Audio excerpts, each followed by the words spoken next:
नमस्कार मित्रांनो. मध्यरात्रीची वेळ 11 वाजले होते. मुसळधार पाऊस चालू होता. परशुराम गुरुजी एकदम गोंधळून गेले होते. काय करा काय नाही असं त्यांना झालं होतं. पाटाच्या रस्त्याने ते नांदेड येथे जायला निघाले होते. धो पाऊस, जुलै महिना, पाऊस थांबायचं नाव घेत नव्हता. पण काय करणार, कुठल्याही परिस्थितीत त्यांना नांदेडला पोचायचं होतं. कारणही तसंच होतं. मित्र, ही माझ्या लहानपणाची गोष्ट आहे. त्यावेळेला मी दुसरीमध्ये होतो. ही बऱ्याच वर्षापूर्वीची गोष्ट आहे. आणि माझी तब्येत एकदम बिघडली. मी खूप सिरियस झालो. आता नांदेड हे गाव अमळनेर तालुक्यातील, आणि असा मुसळधार पाऊस चालू होता. 8 दिवसापासून पाऊस चालू, आणि त्याच्यात माझी तब्येत बिघडलेली. बरं, नांदेडला जायला म्हणजे सावकडा कडून पायवाट होती, काही गाड रस्ते होते, आणि नाहीतर मग दुसरा रस्ता होता म्हणजे पाटाचा रस्ता. आणि एक रस्ता असा होता की साडव्यावरून धरणगाव रस्त्याला तो जॉईन व्हायचा, आणि तिथून पुढे जायचा. अमळनेर, धरणगाव, जळगाव असा तो रस्ता होता, चोपडा. आता माझी तब्येत खूप बिघडलेली होती, आणि 8 दिवसापासून मुसळधार पाऊस चालू होता. पावसाळ्याचे दिवस. तापी नदीला खूप पूर आलेला होता, आणि तब्येत बिघडलेली माझी. वडील आमचे शिक्षक होते. शिक्षकाची परिस्थिती एवढी नव्हती त्या काळात की जळगावला ॲडमिट करणार मुलाला. आणि आमच्या गावात येतं ना, वाणी डॉक्टर म्हणून एक डॉक्टर होते, खूप चांगल्या विचाराचे डॉक्टर होते. ते गोरगरिबांना मदत करायचे, सर्वांना अगदी व्यवस्थित सल्ला द्यायचे. त्यांना माहीत होतं. ते म्हणाले, गुरुजी, तुमची पोझिशन एवढी नाही की मुलाला जळगावला ॲडमिट करायची. काही काळजी करू नका, मी आहे ना, मी संपूर्ण काळजी घेईन, अजिबात तुम्ही चिंता करू नका. बस, वाणी डॉक्टरांचा ट्रीटमेंट चालू होती. पण माझी तब्येत सुधारण्याचं काही नावच घेत नव्हतं, आणि पाऊस थांबायला तयारच नव्हता. बारीक व्हायचा, झिमझिम व्हायचा, मुसळधार सुटायचा. मग ती एक दिवशी माझी तब्येत खूपच बिघडली. मग वाणी डॉक्टरने सांगितलं की बघा, माझ्याजवळ आता औषधी इंजेक्शन नाही ते, परंतु मी चिठ्ठी लिहून देतो. हे सलीन, 5 सलीन त्यांनी लिहून दिले, आणि काही इंजेक्शन वगैरे. बस, हे तुम्ही ताबडतोब धरणगावला जा, किंवा अमळनेर किंवा जळगाव कुठेही तुम्हाला मिळतील, आणि हे औषध घेऊन या पटकन. आता माझी तब्येत खूप बिघडलेली. कोण जाईल? कोणी तयार नव्हतं. पाऊस चालू, पाऊस थांबायचं नाव घेत नव्हता. आणि पाऊस चालू असल्यामुळे दुसरा कुठला मार्ग होता? मग गाड रस्ता होता. गाड रस्त्यातून कसं थोडंसं पाटाच्या रस्त्याकडं थोडासा मुरुम वगैरे टाकलेला होता. मग परशुराम गुरुजी होते.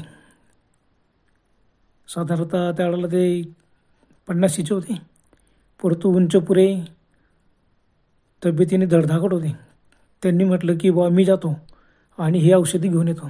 डॉक्टरने सांगितलं की बघा, हे औषध ताबडतोब आणायचे, तब्येत फार सिरियस आहे, आणि इथून आपल्याला बैलगाडीवर मुलाला टाकून भर पावसात नेणं शक्य नाही, आणि ते धरणगावला तर इलाज होणार नाही, आणि मोठ्या सिटीत शक्य नाही.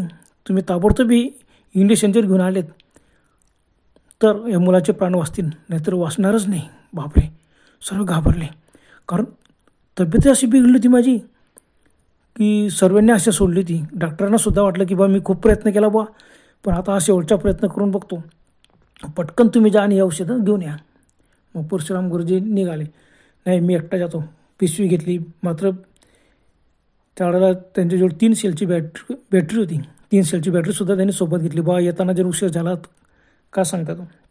डॉक्टरने सांगितलं, आता दुपारचे 11 वाजता आहे, ताबडतोब तुम्ही जा, धरणगावला मिळालं तर फार उत्तम, धरणगावला तपास करा आणि ते औषध घेऊन या. मी पटकन याला सुरू करून देईल, सलीन वगैरे लावून देईन. कारण माझ्या सलीन, माझ्याजवळ जे औषधं त्याचे काही उपयोग होत नाही, हे भारी औषधं आहेत, ताबडतोब जाऊन घेऊन यायचं. आता भर पावसामध्ये परशुराम गुरुजी तसेच निघाले, छत्री घेतली, आणि नांदेडवरून सावकडला पैदल निघाले. बस, मी पैदल जातो, आणि सावकडला आला का चोपड्याकडून जाणाऱ्या एसटीने धरणगाव जाईल, आणि तिथून औषध घेऊन येतो. यांनी सांगितलं की ताबडतोब या, काही नाही, 2-3 तासात वापस येऊन जाईल मी. बस, परशुराम गुरुजी तळ चालत निघाले आणि एकदाचे ते सवकडाला आले. एस टीने धरणगावला गेले. धरणगावला पूर्ण तपास केला त्यांनी, पण कुठल्याही मेडिकल दुकानावर ते औषधी मिळाली नाही आणि इंजेक्शनही नाही. आता काय करणार? मग मेडिकल दुकानदारांना सांगितलं, बघा ही औषधी फक्त जळगावलाच मिळते, कुठेच नाही, तुम्ही आता अंमनेला सुद्धा जाऊ नका. मग परशुराम गुरुजी तसेच जळगावला गेले. जळगावला त्यांना औषधी वगैरे तपास केला, पण मिळाली, बरोबर मिळाली. जळगावला त्यांना मात्र डॉक्टरांनी जे चिठ्ठी लिहून दिली होती, सलीन, इंजेक्शन, सर्व औषधी तिथे मिळाली. पण त्या औषधी घेत त्यांना खूप संध्याकाळच होऊन गेली. त्या औषधी घेतली, प्लास्टिकच्या पिशवीमध्ये सर्व पूर्ण गुंडवून घेतलं आणि त्यांच्याजवळ एक कापडी पिशवी होती, त्याच्यामध्ये ती टाकला. छत्री होतीच. पाऊस थांबायचं नावच घेत नव्हता. निघाले. मग ते तसेच निघाले. बरोबर रात्री 9 वाजता ते सवकळा स्टँडला उतरले. पाऊस थांबतच नव्हता. सुधार पाऊस चालू. ढगांचा गडगडाट होतोय. खाली उतरले. आता काय करायचं? 9 वाजलेले आहेत. घड्याळात पाहिलं, हाताला घड्याळ होतं, त्याला पट्ट्याचे घड्याळ वापरायचे. त्या काळात काही मोबाईल वगैरे असं काही नव्हतं. मग ते तसे निघाले. छत्री उघडली. आता रस्ता एकच मार्ग म्हणजे पाटाचा रस्ता. बस पाटाच्या रस्त्याने पुढे जायचं. काही बरंच अंतर आलं, 3-3.5 किलोमीटर आलं का लगेच मग एक गाड रस्ता लागायचा नांदेडकडे. बस त्या रस्त्याने आपण निघून जाऊ. परशुराम गुरुजी निघाले मनाने एकदम पक्के, आणि त्यांनी कुठल्याही परिस्थितीत आपण ही औषधं पोचवायला आला पाहिजे. आणि रात्र होऊन गेली आणि डॉक्टरनं सांगितलं तर संध्याकाळपर्यंत औषध आली तरी काही चिंता करायची नाही, परंतु औषध नाही आली तर मात्र फार सिरियस होऊन जाईल. आताच मुलाची तब्येत सिरियस आहे. बस परशुराम गुरुजींच्या डोक्यात एकच विचार, नाही कुठल्याही परिस्थितीत. आता आमच्या वडिलांचं नाव साळी गुरुजी म्हणून होते, तर साळी गुरुजींचा मुलगा हा वाचायलाच पाहिजे.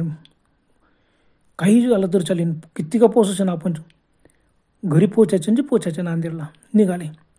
आता इतका वारा चालू होता की ती छत्रीसुद्धा धरली जात नव्हती. त्यांनी काय केलं, ती छत्री पूर्ण मिटून घेतली आणि एका हातात छत्री आणि एका हातात औषधांची पिशवी. प्लास्टिकच्या याच्यात बरं ते औषध होते आणि मस्त कांद्याला लटकून घेतले आणि झप पावलं टाकत चालले.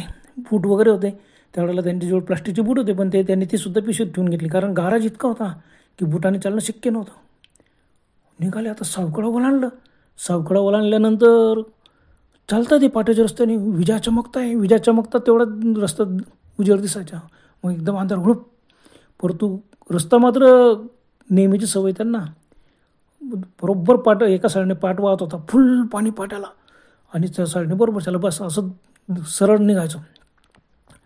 चालतच राहिले. बराच वेळ गेला तरी त्यांना, अरे आपला नांदेड जायचं गाड रस्ता कसं सापडत नाही. एकदम दचकले. पुढे जाऊन बघता तर रस्ता एकदम बंद. अरे बंद कसं काय? पूर्ण काटेरी वळांग पाटाच्या पाण्यापर्यंत. हो बापरे, आता एवढी मोठी वळांग ओलांडून जायचं कसं? बरं, पाटाला एवढं पाणी होतं की पाणीतून तिकडच्या साईडला गेलो तर पुन्हा इकडच्या साईडला कसं येणार? पाट रुंदीला खूप मोठा होता आणि ते घाबरलेत. आपल्या तुला औषधी कसं जायचं? पाटाच्या पाण्यात उडी कशी मारायची? पोहता तर येत होतं पण नको. मग ते विचारात पडले की असं काय होतंय. मग ते पुन्हा आपण रस्ता चुकलो असेल, पुन्हा ते वापस फिरले. त्यांना भास झाला की कोणीतरी त्यांच्या मागे चालतोय. हो बापरे, कोण असेल? दचकले. मागे उडून पाहिलं. एवढा मुसळधार पावसासुद्धा त्यांनी बॅटरी काढली आणि उजेड मारला. आता पाऊस चालू जोरदार, विजा चमकताय आणि ती बॅटरीच्या उजेडात काय दिसलं? काही दिसलं नाही. त्यानं म्हटलं नाही, आपल्याला भास झाला असेल. चालत आलं. पुढे आले तर पुढे पुन्हा रस्ता पण तिथं वळण. अरे कमाल करतो आपण सावकड्याकडून आलो, हापाटाच्या रस्त्यावरती पूर्ण रस्त्यावर कसं काय वळण येऊन गेली? अगदी पाण्यापर्यंत कुठून जायचं आपण? आणि नांदेड जायचा एक गाड रस्ता आहे, तो सुद्धा सापडत नाही. विचार करत ते उभे राहिले. तेवढं त्यांना लक्ष गेलं की 2 काळ्या आकृत्या माणसाच्या येत आहेत शेतातून. चालत पाटाच्या रस्त्यावर आल्यात. यांनी हाक मारली, ए भाऊ कोण आहे? ए भाऊ कोण आहे तुम्ही? अरे इकडे या, मीच रस्ता चुकलो, मला नांदेडचा रस्ता दाखवा. ते उभे राहिले आणि हसलेत, एकदम बेसूर हसलेत. बापरे, गुरुजींना एकदम अंगाला थरकाप भरला. कोण असतील हे? एवढा रात्री पाऊस चालू आहे, बरं यांच्या जो छत्रीने काही नाही, ते आकृत्या हळूहळू पुढे यायला लागल्यात. गुरुजी लगेच वळलेत आणि सीधं पळत सुटले. पिशवी खांद्याला लटकवलेली, हातात छत्री, पळत आहे. पायामध्ये काहीच नाही, बूट होते ते पिशवीत टाकलेले होते, कारण खाली पाऊस पडतोय, गारा, कसं काय बुटास चालणार ते. माझं पडता त्यांना लगेच गाड रस्ता दिसला. अरे हाच रस्ता आहे बरोबर नांदेड जायचा. त्या रस्त्याने ते धावत सुटले.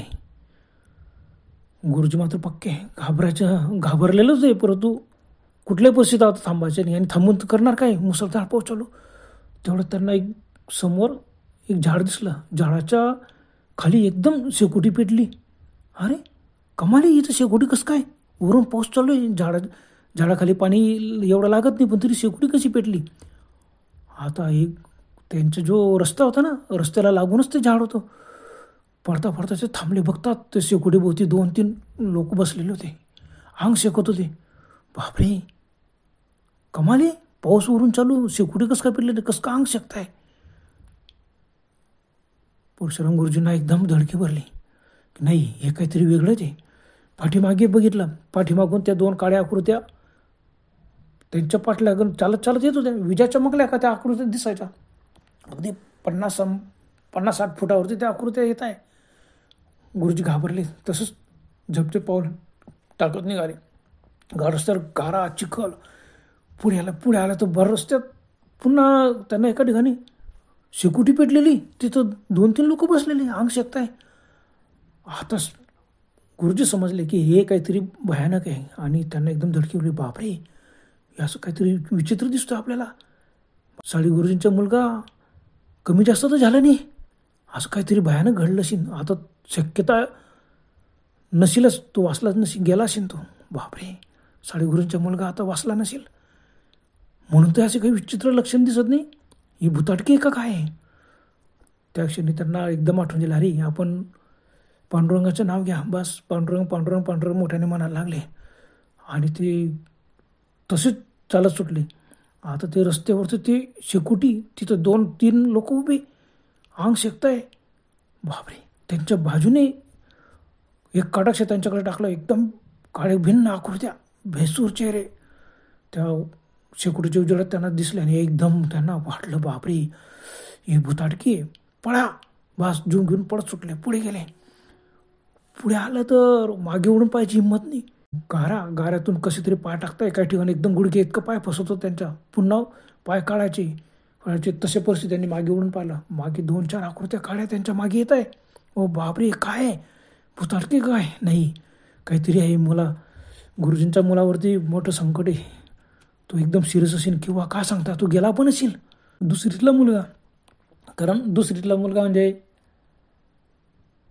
9-10 वर्षाचं माझे वय होतं त्यावेळेला. आणि परशुराम गुरुजींना वाटलं की नाही, कसे परिस्थिती गुरुजींचा मुलगा वाचायला पाहिजे, हे औषध आपण पटकन नेऊ. नाही, परमेश्वराचं नाव घ्यायचं. हे पांडुरंगा, कुठल्याही परिस्थितीत त्याची कमी जास्त होऊ देऊ नको. मी औषध तिथपर्यंत पोहोचवले म्हणजे मी सुटलो बाबा, मला या संकटातून वाचव. बस खरंच परशुराम गुरुजींना धीर सोडला नाही. अंग थरथर कापत होते, तरी तसे चालत होते. म्हणजे का आपण खाली कोसळून बेशुद्ध पडू असं त्यांना मनात एकदम धास्ती झाली. धडधड जीव करत होता. पुढे चालत आला, त्यांना रस्ता मात्र त्यांनी सोडला नाही. बस त्यांना माहिती होतं की सीधं चालत गेलं का बरोबर नांदेड गाव येईल आणि आपलं बरोबर आपण पोहोचू. बापरे, गुरुजी पांडुरंगा, हे पांडुरंगा वाचव, मुलाला वाचव. साळी गुरुजींच्या मुलाचं काहीच व्हायला नको. बस असं एक सारखा धावा करत होते आणि झपझप पावले टाकत चालत होते.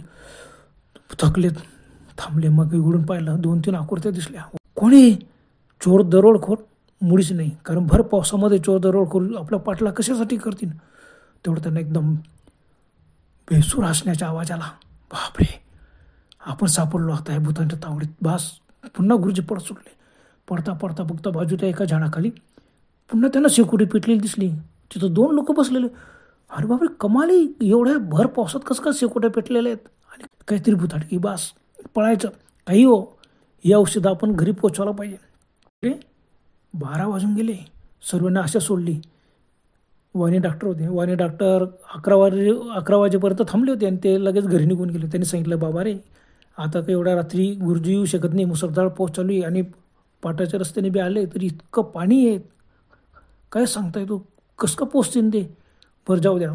सर्वांना खात्री होती, बाकीचे शिक्षक लोक होते ते म्हणा नाही गुरुजी पक्के आहेत आणि ते बघा त्यांना एकदा काम सोपवलं ना ते काम पूर्ण करतीलच, कसंही परिस्थितीत ते कसंही पाऊसच होते बरोबर येतील, औषध घेऊन येतील म्हणजे येतील. आमच्या वडिलांना सुद्धा ती पूर्ण विश्वास होता की परशुराम गुरुजी एकदम चांगले माणसं म्हणजे देव माणूसच आहेत, ते आपलं काम चोख बजावतील आणि येणार म्हणजे येणार. आणि इकडे माझ्या एकदम सिरियस तब्येत होऊन गेलेली. वाणी डॉक्टरमध्ये मी जातो, केव्हा बी ते आले ना लगेच मला लगेच यायचं उठवायला, मी येईल आणि इंजेक्शन, कारण हे इतके पॉवरफुल इंजेक्शन आहेत की एकदम ताबडतोब परिणाम होईल आणि मुलगा तुमचा वाचेल, काही होणार नाही, गुरुजी घाबरू नका, मुलगा सिरियस आहे एवढं नक्की. पण मी अशी काही इंजेक्शन आणि सलाईन मागवलेले आहेत की त्याच्याने हा काहीच होणार नाही, आला फक्त ते औषधी आला पाहिजे बस. वाणी डॉक्टर निघून गेले. बाकीचे गुरुजनाचे तर काय करायचं आता. काहींनी विचार केला, नाही आपण बॅटरी का घेऊ, कंदील घेऊ, छत्र्या घेऊ आणि शोधत जाऊ. आपण इतका मुसळधार पाऊस चालू, तुम्ही जाणार कुठं पावसात. मी आशा सोडली की आता हा गुरुजींचा मुलगा वाचत नाही. पूर्ण घरात 50-60 लोक बसून राहिले शांत, कोणी जास्त बोलत नव्हतं, फक्त एक सारखी वाट पाहत होते केव्हा गुरुजी येतील, केव्हा गुरुजी येतील. 12 वाजले, 12:30 वाजले. सर्वांनी आशा सोडली की नाही आता एवढ्या रात्री गुरुजी येणं शक्यच नाही.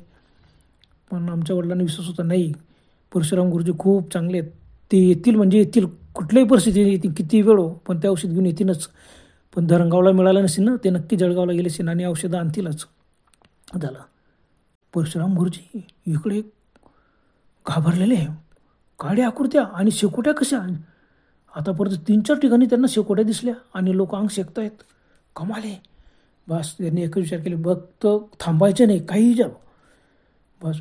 पांडुरंगा पांडुरंगा पांडुरंगा असं नाव घेत, पांडुरंगाचं नाव घेऊन विठ्ठल विठ्ठल विठ्ठल पांडुरंग पांडुरंग पांडुरंग असं म्हणत म्हणत ते चालतच होत्या. आणि काय त्यांनाही वाटायचं की खरंच आपण देवाचं नाव घेतो ना, ते भूत आहेत हे एवढं नक्की, ते आपल्यापर्यंत येणार नाही. बस हे प्रयत्न करत आहे की आपल्याला अडथळा आणायच्या मुलाचा जीव जायला पाहिजे, पण मी यांचं प्लॅन सक्सेस होऊ देणार नाही, कुठल्याही परिस्थितीत सक्सेस होऊ देणार नाही. बाई पांडुरंग आहे आपल्या पाठीशी. बस बस परशुराम गुरुजी धापा टाकत टाकत टाकत एकदाचे त्यांना नांदेडचं गाव दिसायला लागलं आणि त्यांच्या जीवात जीव आला. बस मग तसे पडत होते, पडतासुद्धा येत नव्हतं, तसे धावत पडत आले. बरोबर 1 वाजता घरी पोचले.